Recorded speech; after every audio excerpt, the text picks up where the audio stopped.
Hey everyone, welcome back to the channel. So today we have another shop talk video, and today's topic is going to be what in the world of manufacturing is going on with modern day cars. This is a topic we're going to get into today. Now before we go ahead and begin, like always, if you haven't subscribed to the channel, hit the subscribe button down below. Definitely smash the like button because it helps the channel out. With that said, let's go ahead and get started on today's video. So I watch YouTube just like everyone out there, and I follow a few channels that talk about automotive news and things like that.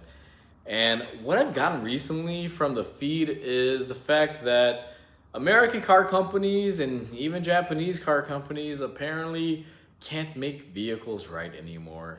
So just to kind of sum it up in 2025 here, we got GM with engine issues and recalling engines last I checked up on it. We have GM transmission issues. We have Ford transmission issues. We have Toyota, engine problems on the Tundras. Turns out they're still having problems on those. And it just kind of goes everywhere. And I've followed and watched a few videos. There's a company out there called Next Gen, and they teamed up with the Car Guy Online, I believe is this channel. I'll kind of include them here. So everyone can check out their channel, because this is where I got the information and kind of the inspiration for this video, even though I'm not going to get into the details like they do there. But basically the owner of Next Gen Transmissions, I believe, they do a lot of transmission upgrades that the factory should have done.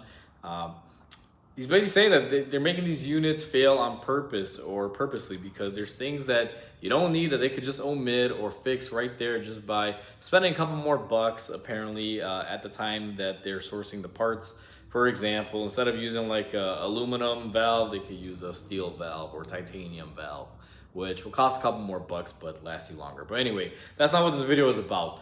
But after watching a few of these videos, it just kind of boils down to what the heck is going on? Like, think about it. We're in 2025. Now, if you asked me, Mike, of maybe 15 years ago when I first, well, actually been longer than that, but let's say 15 years ago when I was, kind of fresh into the car scene and stuff like that. If you had asked me, Mike, where do you see cars in 2025? I would have figured we would have had a flying car by now. I would have never figured out that GM, one of the most big car manufacturers, have been doing push rod V8 engines for God knows how long now. I don't even know. I'm gonna say maybe 60, 70 years. It could be even longer. But in that time span, they've made great engines up till this point, at least as far as the V8s go. Regarding the V8s, we're talking about the push rod engines, the good old V8s. You could buy a GMT, I believe it's the 700 or 800 trucks, like the 90s, the early 2000s, all the way up to like 06. They were great. They didn't really have engine issues. Every now and then you might get an issue here and there, but basically 2006 and up, once the introduction of AFM and new materials and new technology, manufacturers are just kind of running with it. Like right now we're getting GM engine bearing failures. Things aren't manufactured right. I mean, think about it. If they can manufacture an engine and transmission 20, 30, 40, 50 years ago, let's say, that worked flawlessly with the kind of technology they had that many years ago, and now that technology has advanced and they've been doing this for a long time, and stuff should be pretty much easier and more well thought out, but it's not. Think about it. As time progresses, let's say you start a new job, hypothetically. Your first couple weeks may be a little rocky because you're learning it. A couple months, you get into workflow. A couple years, you got the workflow. A couple more years, let's say you got, a decade in it. I mean, you run that job like a well-oiled machine. You know what you're doing. You're not worried about anything. You get used to it. Everything becomes normal.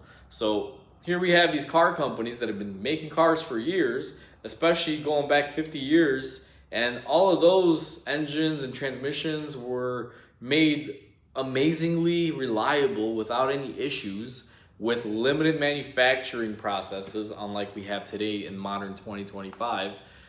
Fast forward to today, where pretty much if you dream it, you could build it. There's a way to build it. That's the world we live in today. And these manufacturers have every piece of advancement in technology and computers and machinery to make probably the most indestructible, most reliable engine. And they can't. And it's not an issue of they can't. They just don't want to. They won't. Now, I find it hard to believe that GM would want to, sabotage, probably a million cars and trucks or whatever, or a million trucks, I should say, with this whole L87 issue going on now. And the same thing with Toyota. I don't think they want to, ruin their Tundra legacy and the engines and the reliability that they've had. But it's almost kind of funny, like, what is it? Are they just using new materials without really thoroughly testing them? Are they not spending enough money on, R&D and research to make sure things work right? Like, what is the key thing here? Like, there's so many things that they should be checking out. Like, for me, if you're gonna change up the way you design something, check out that material. Let's say if it's like a cylinder liner. I know we've had like issues in the middle 2000s with cylinder linings and engines, burning up oil because the liner dissipates.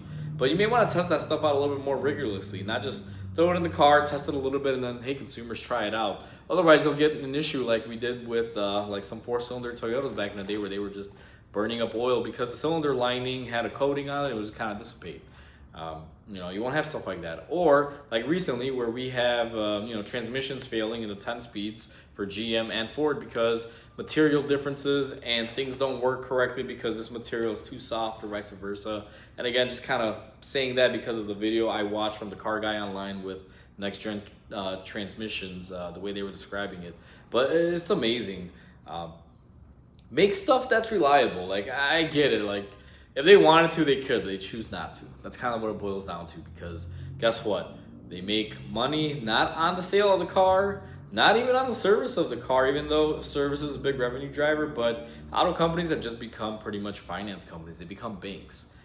They want to make money at the initial loan. That's what it kind of boils down to. It's like a credit card. Why do you get a million credit card offers in the mail, to your name? Even if you have way more debt than you want or way more credit cards than you want, but you still get these same offers because guess what? That's where the money's at. So they make their money when they sell you a loan, not sell you the car. And guess what? If they can make these things unreliable and keep you buying them, where's the real money at? Again, that's a whole other topic. Just a little thing in my head, but I mean, it's just, I don't know what's going on in automotive anymore. I mean, every other day you get a recall. Like, for example, I have a 23 Expedition. Simplest thing, think about this. I got a notice in the mail that says my 23 Ford Expedition has a faulty brake line that could leak and result in crash. So send it to your dealer and they'll inspect it and tell you if you have the problem or not. Like, seriously? 2025, we're having brake line problems? Brake lines have been around since the probably, first car. Why are we getting these wrong in 2025? This is what I want to know. Is the simplest, smallest things that they would do back then with limited technology, and they would make them last forever and great. And now with technology being at the palm of your fingertips and this and that or whatever that saying is, they can't even get a damn brake line right, let alone an engine. Just blows your mind, guys. Like I'm telling you, it's crazy wormhole. Think about it. Limited technology, great manufacturing, great vehicles.